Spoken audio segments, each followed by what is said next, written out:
안녕하십니까. 반갑습니다. 사도행전 바로 알기 계속 해보도록 하겠습니다. 오늘 마무리를 해야 될 것 같으네요. 사도행전은 언약을 붙들고 기도하는 것부터 시작이 됩니다. 그러니까 사도행전 제1장에서 예수님께서 성령이 오실 터이니 너희가 예루살렘을 떠나지 말고 기다리라. 그 말씀의 언약을 붙들고 제자들과 120문도가 함께 모여서 기도하지요. 식음을 전개하고 기도하죠. 그래서 제1장은 언약을 잡고 기도하는 무리들 위에 제2장은 성령이 임하였습니다. 성령이 임해서 하시는 일이 뭐냐? 예수의 이름으로 교회를 세우시는 것이죠. 그래서 세워진 교회가 예루살렘 교회입니다. 예루살렘 교회가 예수의 이름으로 세워지고 난 다음에 3장에서는 그 예수의 이름에 대한 표적이 나타나죠. 그게 안진뱅이, 즉 성전 미문에 있었던 구걸하는 안진뱅이가 벌떡 일어난 사건입니다. 온 장안이 떠들썩하고 이 소문이 번지기를 시작하니까 산헤드린 공회에서 예수의 이름으로 말하지 못하도록 엄명을 내리고 사도들을 붙잡아다가 때리고 감옥에 가두고 난리를 칩니다. 이것이 제4장의 내용입니다. 제5장의 내용은 하나님께서 한번 초대교회, 즉 예루살렘 교회를 한번 흔들어 봅니다. 교회의 가장 귀한 본질, 예수 그리스도를 중심으로 이루어지는 진실하고 신실한 교회의 본질을 흐리게 만들죠. 그것이 아나니아와 삽비라를 사단이 선동을 해서 거짓을 유포하게 만들죠. 교회 안에서 연보를 드리다가 아나니아와 삽비라가 죽는 일이 벌어집니다. 연보 드리다가 누구는 죽었대. 교회는 정신을 차리고 깨어서 근신하게 되죠. 그래서 교회가 든든해지기 위해서, 더 신실해지기 위해서, 더 복음을 확실하게 증거하기 위해서 7명의 집사를 세우고 사도들이 본연의 자세로 돌아가서 복음만 선포하는 일을 하게 되죠. 그래서 6장에서는 7집사가 세워져서 교회가 아주 강하고 튼튼하게 세워지는 역사가 나타납니다. 그러니까 교회가 강해지니까 그 다음에 나타나는 것이 사도행전 7장에서 순교자가 나타나요. 여러분, 순교의 역사는요, 이 교회의 역사의 중심에 흐르는 역사입니다. 그러니까 순교자가 어느 때 나타나느냐? 교회가 강해졌을 때 나타난다고 하는 것. 그 순교자 스데반 집사가 복음을 증거하다가 원수들에게 돌에 맞아 죽습니다. 제8장에는 스데반의 일로 인하여 온 교회가 흩어지는데 사도들이 자기 자신들만 예루살렘에 목숨을 걸고 남아있겠으니까 모든 성도들은 각 지역으로 흩어져서 이제 피신을 해라. 이래서 사도들의 말씀을 따라서 성도들은 흩어집니다. 그런데 실제 내용은 흩어지는 것이 아니라 복음을 더 편만하게 멀리 증거하기 위해서 선교사로 각 지역에 파송하는 것과 같은 것이 되었습니다. 각 지역에 복음운동이 일어나기 시작하고 교회가 생기기 시작합니다. 그때 제9장에서 하나님은 그것들을 수습하기 위해서, 다시 말씀드리면 이방인들에게 더 멀리 복음이 증거되는 일들을 수습하기 위해서 한 사람을 세우시는데 그게 사울입니다. 다메섹 도상에서 예수 믿는 사람을 잡아 죽이기 위해서 출정을 하다가 성령께 붙들리고 부활하신 주님께 붙들려서 사울이라는 청년이 바울이 되는 장면이 제9장에 나타납니다.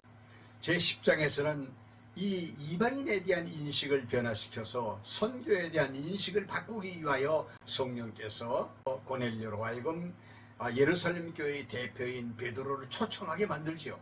그래서 베드로가 이방인 고넬료의 집에 들어가서 복음을 전할 때 오순절 마가 요한의 다락방에 임했던 것과 똑같은 은혜의 역사가 이제 고넬료의 가정에 임하는 것을 보고 베드로가 그리고 사도들이 인식을 바꿉니다. 야, 하나님이 이제부터는 이방인도 받으신다.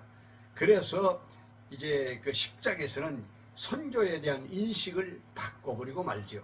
그랬더니 11장에서 안디옥 교회가 생깁니다. 이 안디옥 교회는 이방인 교회죠. 이방인 교회의 첫 교회, 그러면 이건 안디옥 교회입니다. 이 안디옥 교회가 생기고, 그리고 12장에서는 복음을 증거하다가 베드로가 감옥에 갇힙니다. 그리고 성도들의 기도와 함께 감옥에서 그가 풀려 나오는 것으로 12장이 마무리되고 13장부터는 사울이라고 하는 청년, 즉 바울을 중심으로 해서 이방인 선교 사역의 역사가 계속되는 거예요. 그래서 13장에서는 11장에서 세워진 안디옥 교회가 13장에서는 이제 바울과 바나바를 첫 번째 선교사로 파송을 하죠. 그러면서 이제 복음이 소아시아 지역을 중심으로 해서 복음이 전파가 됩니다.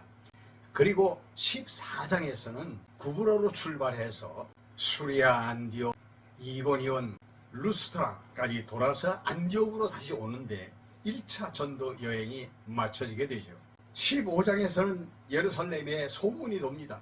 지금 이방인들 가운데에서 예수 믿고 구원받은 사람들이 막 우죽순처럼 일어나고 저들이 여기저기서 예수의 이름을 부르고 모이고 있는데 이걸 어떻게 했으면 좋겠느냐 하면서 예루살렘에 이제 교회가 총회를 모집을 해서 이방인들 교회를 어떻게 할 것이냐라고 하는 것을 의논하게 되는데 4개의 항목을 지키도록 그렇게 공문을 보내면서 그들을 예루살렘 총회에 받기로 가기를 합니다.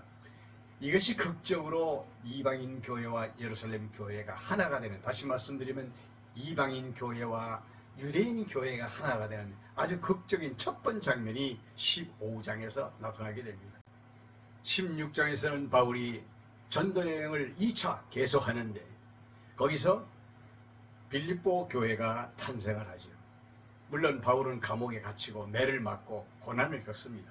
17장에서 데살로니가 교회가 설립이 되고 18장에서는 고린도 교회가 설립이 되고 19장에서는 에베소 교회가 설립이 됩니다. 지금 제가 말씀드린 것은 비하인드 스토리를 다 빼고 말씀을 드리는 거예요. 그러니까 성경을 읽어보면 어떤 내용이 이제 거기 담겨 있는지를 알게 될 것입니다. 20장에 가서는 3차 전도 여행을 마치고 난 다음에 바울 사도가 이제는 예루살렘으로 가야 되겠다라고 결심을 하고 가려고 합니다. 그래서 에베소 교회 장로들을 초청해서 마지막 이제 고별 인사를 하게 되죠. 21장에 가보니까 바울 사도가 예루살렘에 가는 것을 쿡쿡 말리는 7 집사 중에 빌립이라는 집사의 딸들과 그리고 선지자 아가보가 바울을 말립니다. 당신 거기 가면 죽습니다. 잡힙니다. 거기 가면 죽습니다. 왜 가려고 하십니까? 못 가게 합니다. 그러나 바울은 고집을 피우고 나는 죽더라도 거기 가야 되겠다. 그리고 로마까지 가서 복음을 증거하는 것이 내 생각이다. 그러면서 강행을 합니다. 22장에서 바울이 잡혀서 천부장과 공회 앞에서 복음을 증거합니다. 23장에 가서 보니까 유대인들 중에 바울 사도를 살해하겠다고 결심을 하고 모인 40명이 결사대가 조직된 것을 알 수가 있습니다. 그래서 당국에서는 470명의 로마 군인들을 시켜서 바울 한 사람을 지킵니다. 지키고 바울이 죽을까봐 이제 붙잡아두는데 24장에서는 그 당시 바울을 구금해 두었던 벨레스 총독과 그의 아내에게 바울 사도가 복음을 증거하죠. 25장에서는 총독이 이제 교체가 되면서 베스도 총독이 나타납니다. 그 베스도 총독에게 복음을 또 증거하죠. 베스도 총독이 고민합니다. 이 로마의 시민권을 가진 이 바울이라는 사람을 어떻게 해야 될지를 몰라서 아그리파 왕이 마침 그 지역에 왔을 때 아그리파 왕을 초청해가지고 이제 거기서 의논합니다. 의논한 결과 바울의 말을 듣고 난 다음에 결과는 뭐냐? 바울이라는 사람은 죽일 이유가 없다. 잡아둘 이유도 없다. 그러나 이 사람이 로마에 가서 시제를 만나고 총살을 했으니 어쩔 수 없다. 로마로 보내기로 그렇게 결정을 합니다. 그래서 죄수 아닌 죄수가 돼서 27장에서는 바울이 배를 타고 로마로 향합니다. 로마로 항해하는 과정 속에서 유라굴로라고 하는 아주 큰 풍랑을 만나서 아주 죽음 직전까지 가죠. 그러나 28장에 보면 참 구사일생 하나님의 보호하심을 통해서 로마까지 도착을 합니다. 이 로마에 가니까 이미 성도들이 바울을 기다리고 있습니다. 바울은 셋집을 하나 얻어서 거기서 찾아오는 사람들에게 하나님의 나라 예수 그리스도에 대해서 복음을 증거합니다. 그런데 마지막 부분이 굉장히 중요합니다. 사도행전은 이 마지막 소절로 끝이 나는데 무엇인가 하면 바울이 담대히 하나님의 나라를 전파하며 주 예수 그리스도께 관한 것을 가르치되 그 많은 사람이 없더라. 이렇게 기록되고 사도행전이 마칩니다. 그 많은 사람이 없더라. 뭘 가르치되? 예수 그리스도께 관한 것을 가르치되 그 많은 사람이 없더라. 이렇게 맞춰지게 되는 것은 그 이후로 사도행전은 계속되고 있다. 언제까지? 오늘까지. 그리고 예수께서 오실 때까지 사도행전은 계속된다. 하나님의 성령께서 교회를 통해서 말씀을 가르치는 일을 계속하고 계시고 지금까지 계속되고 있는 사도행전의 역사를 볼 수 있게 만들어줍니다. 그럼 여러분, 사도행전은 이렇게 끝났는데 사도행전은 무엇입니까? 사도행전은 교회 설립이라고 하는 큰 주제를 가지고 이제 기록된 책입니다. 그러면 교회 설립했으면 그 다음에 뭐가 나와야 됩니까? 교회가 설립했으면 교회가 성장하고 발전해야 되겠죠. 그래서 신약 성경은 예수님을 기반으로 하는 사복음에 대한 기록이 있는가 하면 그 다음에는 사도행전이 나타나서 그 기반 위에 교회를 세우는 역사를 기록하고 있고 그 다음에는 세워진 교회가 복음을 통해서 양육되는 말씀이 나옵니다. 그렇게 쭉 순서로 되어 있어요. 양육의 복음이 끝나면 그 다음에는 그 무장의 복음이 나오고 무장의 복음이 끝나면 그 다음에는 투쟁의 복음이 나오고 투쟁의 복음이 끝나면 맨 마지막에 요한계시록이 나오죠. 요한계시록은 승리의 복음입니다. 그렇게 성경을 보면 성경이 일맥상통하게 다 이렇게 연결이 되어서 알 수가 있죠. 자, 우리는 지금 사복음을 지나갔어요. 이 사복음은 교회의 기초입니다. 예수 그리스도의 이름의 기초 위에 사도행전의 교회가 세워졌어요. 그래서 세워진 교회는 이제 양육되어야 하는데 로마서, 고린도 전후서, 갈라디아서까지 양육의 복음입니다. 다음 시간에는 이 로마서부터 갈라디아서까지의 양육의 복음의 내용이 어떤 것인지에 대해서 좀 말씀드려보도록 하죠. 여러분, 지금 좋아요 버튼 살짝 눌러주세요. 여기까지 따라와 주신 여러분 대단히 감사합니다. 안녕히 계십시오.